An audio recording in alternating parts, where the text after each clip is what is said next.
IC-814 का अपहरण। अपने रिपोर्टर की जिंदगी की बात करूं तो ये एक ऐसा कांड था जो आज तक मेरे मन और मस्तिष्क पर छाया हुआ है।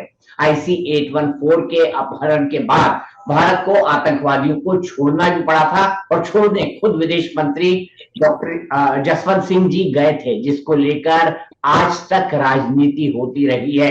लेकिन आज चर्चा का विषय है नेटफ्लिक्स की एक web series IC-814 the Kandahar hijack. इसको लेकर अलग अलग तरह की बातें सामने आ रही है। अब ये रियल स्टोरी कितनी सही है और रियल स्टोरी इसमें कितना है, इसी पर बात करने के लिए हम इस पहलू से जुड़े उन तमाम लोगों से बात कर रहे हैं जो उस वक्त IC-814 में या तो मौजूद थे या उनके परिवार के सदस्य जिन्होंने उनसे ये पूरी कहानी सुनी है। इस वक्त अनिल जांगिया साहब जो कि इंजीनियर थे, उनकी बेटी अपर्णा मेरे साथ है। अनिल जी ने इस पर एक पुस्तक भी लिखी है, उससे भी गो थ्रू हुआ हूँ, उसके बारे में भी बात करेंगे। लेकिन सबसे पहले अपर्णा जी, मैं आपसे ये जानना चाहूंगा, आप मेरे ख्याल से 19-20 साल या 21 साल या 18 साल की रही होंगी उस जमाने में, कैसे याद आते हैं हाँ वो जी। दिन?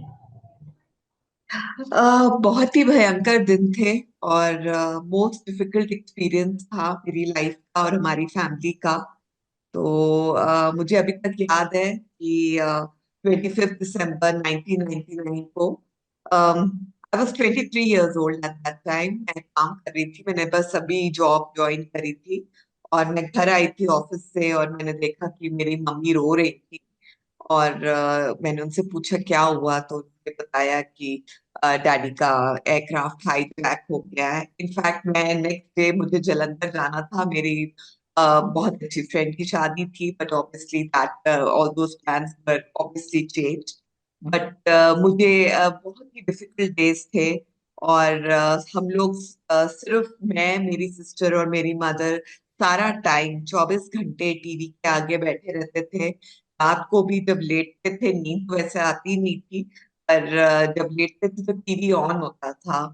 तो और उस टाइम हमारे पास इतने कम्युनिकेशन के माध्यम नहीं थे ना, आजकल इतने मोबाइल फोन्स हैं और इतने सारे चैनल्स हैं। टीवी चैनल्स भी लिमिटेड होते थे, हर चीज लिमिटेड थी। तो इतनी ज्यादा इंफॉर्मेशन भी नहीं मिलती थी। लिटरली मतलब we were starving for information and सब लोग परिवार के friends, because again mobile phones तब नहीं थे, तो सीधा ही घर पे आके हमारे साथ बैठे रहते थे। लोग बहुत सपोर्टिव थे वैसे, पर वही था कि बहुत डिफिकल्ट डेज थे। क्या सुना जांगिया साहब से? जांगिया साहब की पुस्तक में मैंने पढ़ी और मुझे अभी भी कैप्टन राजेंद्र ने बताया कि वो इतने बहादुर थे कि उन्होंने पूरी रिफ्यूलिंग ही होने नहीं दी। अगर रिफ्यूलिंग हो जाती पूरी तो शायद सिचुएशन कुछ दूसरी होती। कम से कम ये तो हुआ कि उन्होंने एक जगह पे जाके ट्रेन को हॉल्ट कर लिया। उसके बारे में कभी कुछ बताया उन्होंने? हाँ जी, तो जब वो लाहौर से चले थे, तो बेसिकली उस टाइम पे जो हाईजैकर्स थे, उन्होंने उन्होंने दुबई अपनी नई डेस्टिनेशन बताई थी, पर जो हाईजैकर्स थे वो 5 लाइफ जैकेट लेकर आ गए थे। और वो जो 5 लाइफ जैकेट्स लेकर आए और उन्होंने मेरे फादर और कैप्टन शरण और को पायलट को कहा कि आप लोगों को तैरना आता है क्या? तो उन्होंने कहा नहीं। तो उन्होंने कहा चलो, आज हम आपको अरेबियन सी में तैरना सिखाएंगे। तो वो समझ गए कि इनके प्लान्स जो हैं वो कुछ गड़बड़ हैं और ये प्लेन को क्रैश करना चाहते हैं। तो जब ये बात उन्होंने सुनी मेरे फादर ने, तो दुबई में जब प्लेन लैंड किया तो उन्होंने कुछ ऐसा बोला हाईजैकर्स को कि ये प्लेन नहीं चलेगा जब तक मैं नीचे जाकर ये काम नहीं करूंगा, कुछ इंसिडेंट का। तो hijackers were then forced to take him down, और जब वो नीचे गए तो उन्होंने एक जो इलेक्ट्रिकल पैनल है उसमें कुछ ऐसे चेंजेस किए कि जो रिफ्यूलिंग है वो ना हो पाए। और जब रिफ्यूलिंग कोई अनलेस कोई बहुत ही क्वालिफाइड और एक्सपीरियंस फ्लाइट इंजीनियर होगा, वही रिफ्यूल कर पाएगा, वही समझ पाएगा कि उन्होंने क्या चेंज किया था। तो उन्होंने कुछ ऐसा चेंज किया कि अगर कोई रिफ्यूल करेगा तो जो फ्यूल होगा वो सारा लीक होता जाएगा। तो उसके बाद जब ये कांधार पहुंचे और जब भी इनकी टॉक्स फेल होने लगी, तो वो बोले कि हम फ्यूल भरो, हम चलते हैं। कई बारी बोले कि हम दिल्ली चलते हैं, हम अमृतसर चलते हैं, उनको ल्योर करना चाहते थे कि आप चलो यहाँ से, चाहे वो क्रैश करें। फिर एक बार बोला कि पार्लियामेंट में क्रैश करेंगे, पर वो जब भी फ्यूल करना चाहते थे तो वो होता नहीं था, वो फ्यूल लीक हो जाता था। फ्यूल लीक हो जाता था, इसको बोलते हैं दूरदर्शिता। और जग्गी साहब ने वाकई इस दूरदर्शिता का परिचय दिया था। लेकिन आपने जितना देखा अपना वेब सीरीज को देखने के बाद आपकी क्या क्या टिप्पणी है, क्या प्रतिक्रिया है, इसमें कितने रियल लाइफ है और कितने रियल लाइफ? बाकी तो मैं नहीं कह सकती, मैं सिर्फ कॉकपिट के सीन्स पर ही कमेंट कर सकती हूँ फ्रैंकली। क्योंकि जो कॉकपिट और एयरक्राफ्ट के अंदर के जो सीन्स हैं, वो तो जितनी मेरी अपने पिताजी से बात हुई थी और जितनी मैंने बुक में पढ़ी है, उससे बहुत डिस्टॉर्टेड हैं। क्योंकि वो वैसे नहीं है जैसे उन्होंने हमें बताया था और जो बुक में भी लिखा हुआ है। और हमारी अक्सर बातचीत भी हुई है बाकी कैबिन क्रू और सब लोगों के साथ। और जो भी दिखाया गया है कॉकपिट के scenes, most of them are wrong and distorted. जैसे मैंने आपको अभी रिफ्यूलिंग का किस्सा बताया, पर आपने देखा होगा कि वो जो वेब सीरीज है उसमें रिफ्यूलिंग की बिल्कुल ही उन्होंने गलत चीज दिखाई दी है। उन्होंने दिखाया है कि जो जेटिसन रिफ्यूलिंग पायलट करता है। और मैं आपको एक बात बताऊं कि ये जो पर्टिकुलर एयरक्राफ्ट है, ये था एयरबस 300 B2 एयरक्राफ्ट। और इस एयरक्राफ्ट के अंदर जेटिसन रिफ्यूलिंग ही नहीं एग्जिस्ट करती। और ये B2 एयरक्राफ्ट था, ये आप एयर इंडिया के किसी भी पर्सन से कंफर्म कर सकते हैं, किसी भी everyone who was there at that time, or the CBI or the government all have all the records. So basically उन्होंने जो दिखाया है वो उस टाइप की रिफ्यूलिंग उस जहाज में ही पॉसिबल नहीं थी। और एक तो उन्होंने किसी का क्रेडिट लिया, विच इज रॉन्ग। जिसने किया क्योंकि वो इस दुनिया में नहीं है तो इसका ये मतलब नहीं है उसका क्रेडिट किसी और को दे दिया जाए।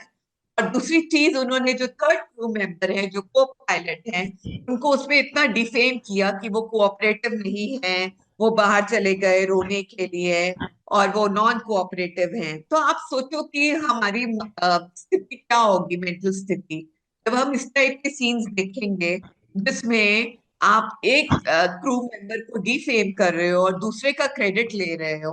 तो what will we feel? This is not right. और मतलब ये एक सीन की मैं बात कर रही हूँ, काफी सारे सीन्स हैं जो मैं आपको बता सकती हूँ जो गलत हैं शुरू से। बताइए मैम, एक आध दो और बता दीजिए। डेफिनेटली मैं आपको बता देती हूँ। एक तो जो बाथरूम का वो जो प्लम्बिंग का सीन है कि वो कैप्टन नीचे जाता है to clear the plumbing pipes. तो भैया मैं आपको एक चीज बताना चाहती हूँ कि जो एयरबस 300 होता है उसमें तीन क्रू मेंबर्स होते हैं और तीनों की अलग अलग रिस्पॉन्सिबिलिटी होती है। जो टेक्निकल फंक्शंस होती हैं उस एयरक्राफ्ट की, जैसे कि रिफ्यूलिंग या any technical problem and navigation, वो फ्लाइट इंजीनियर की जिम्मेदारी होती है। प्लेन को उड़ाना ऑब्वियसली पायलट और को पायलट की जिम्मेदारी होती है, पर जो टेक्निकल इश्यूज हैं वो फ्लाइट इंजीनियर की रिस्पॉन्सिबिलिटी है। तो सिमिलरली जब ये बाथरूम्स के इशू आए उनको कांधार में, नॉर्मली जो बाथरूम सर्विस करते हैं वो होते हैं ग्राउंड इंजीनियर्स, मैकेनिक्स, ये लोग होते हैं। पर अब इस स्थिति में जबकि कोई अवेलेबल ही नहीं है, आप कांधार में चले गए हो और वहां पे आपके पास कोई ग्राउंड इंजीनियर नहीं है, कोई क्वालिफाइड पर्सन नहीं है, the next person who will do this work will be the flight engineer. तो वो फ्लाइट इंजीनियर मेरे फादर जो थे वो गए थे बाहर, उन्होंने रियर बाथरूम्स के लिए जो भी प्लम्बिंग की प्रॉब्लम्स थी वो सॉल्व करी थी। और ये उनकी बुक में भी लिखा हुआ है। बट अगेन उनसे ये क्रेडिट ले लिया गया है। इनफैक्ट मैं इसके लिए क्रेडिट भी नहीं मांगती क्योंकि ये उनका काम है। तो इसके लिए हम क्या मतलब there is no to show कि कोई और ये काम कर रहा है, तो वो एक झूठी इंफॉर्मेशन आप दुनिया को दे रहे हो जो कि गलत बात है। आपको क्यों लगता है ऐसा क्यों हुआ? सिर्फ सिर्फ इसीलिए कि कुछ को बड़ा दिखाना था और कुछ को जो है कहानी का, कुछ कहानी में हीरो होते हैं, कुछ कहानी में साइड हीरोज होते हैं, कुछ चरित्र अभिनेता होते हैं और कुछ विलेन होते हैं। आपको लगता है इस तरह का डिमार्केशन किया गया इसी 814? मेरे हिसाब से ये इसलिए दिखाया गया है क्योंकि बेसिकली ये एक सच्ची कहानी है, तो इसमें कोई मसाला नहीं मिलने वाला है आपको बॉलीवुड स्टाइल की कोई हीरो है या कोई रोमांटिक एंगल है या कुछ भी है इस टाइप का। पर जब जो डायरेक्टर हैं उन वो चाहते थे कि इसमें बॉलीवुड मसाला ऐड हुआ जाए। तो जब बॉलीवुड स्टाइल आप बनाना चाहोगे तो आपको एक लार्जर देन लाइफ हीरो दिखाना पड़ेगा, राइट?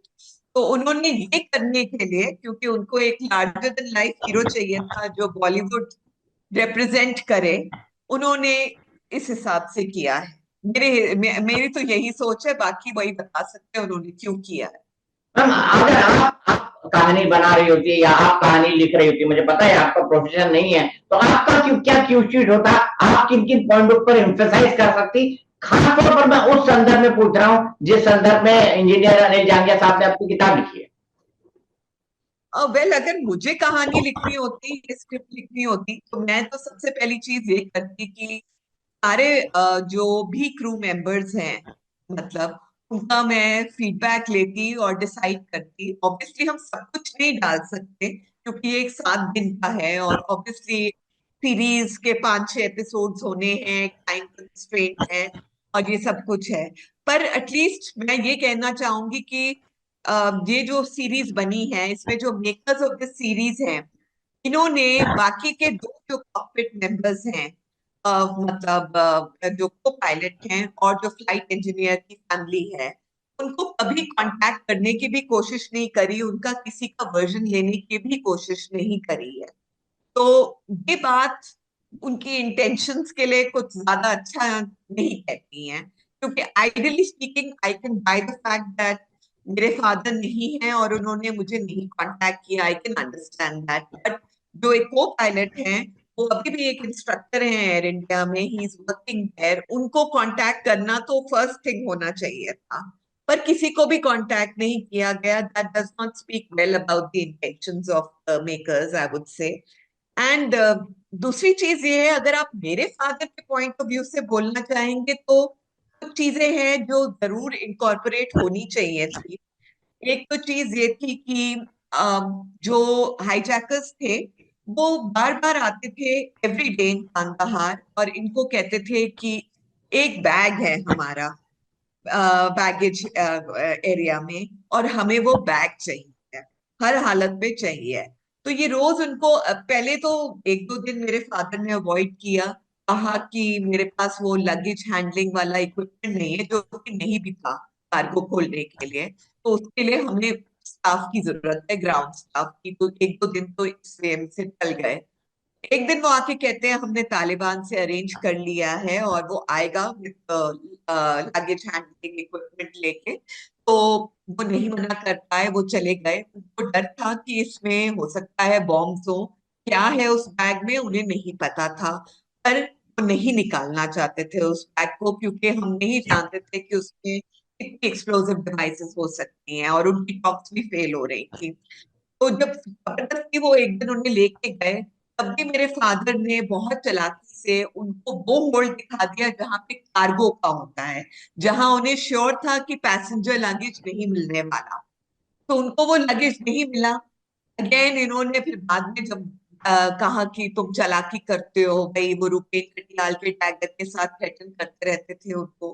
तो ये एक इम्पोर्टेंट चीज थी जो कि मिस करी गई है। फिर एक और चीज है कि 29 दिसंबर को सब टॉक्स फेल हो गई थी, और हाईजैकर्स ने लोगों को बोला कि आप अपनी अपनी प्रेयर्स कर लो और अब हम मारना शुरू करेंगे पैसेंजर्स को। उस समय पर जो मेरे फादर हैं, उन्होंने जाके हाईजैकर्स को बोला था कि आप इनोसेंट लोगों को मत मारो, पहले आप मुझे मारो। मुझे, और इनफैक्ट उन्होंने मुझे ये बात नहीं बताई थी, और ये बात मुझे पता चली थी व्हेन आई वेंट।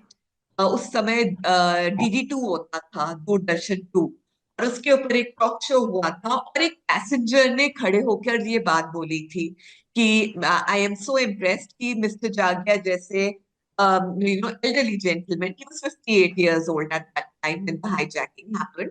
सो उन्होंने उठ के ये ऑफर किया अपने आप को कि टू सेव द पैसेंजर्स। अब आप देखिए कि ये भी काफी हिम्मत की बात है, क्योंकि जान सबको अपनी प्यारी होती है, और ऐसी स्थिति में इस तरीके से बोलना means he was always putting his duty first. तो ये हैं दो किस्से जो मैं बताना चाहूंगी।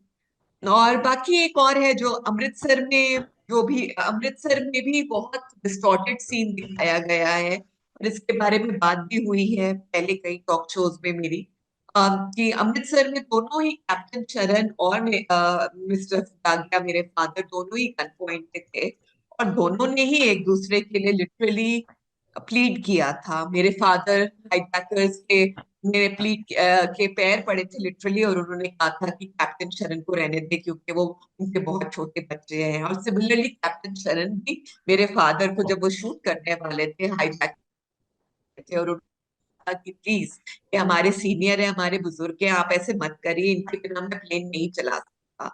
तो ये सारी चीजें इंपॉर्टेंट थी जो कि वेब सीरीज में नहीं दिखाई गई हैं। तो बेसिकली मुझे लगता है कि कहीं ना कहीं वेब सीरीज में बहुत इंपॉर्टेंट इंफॉर्मेशन कॉम्प्रोमाइज की गई है या डिस्टॉर्ट करी गई है।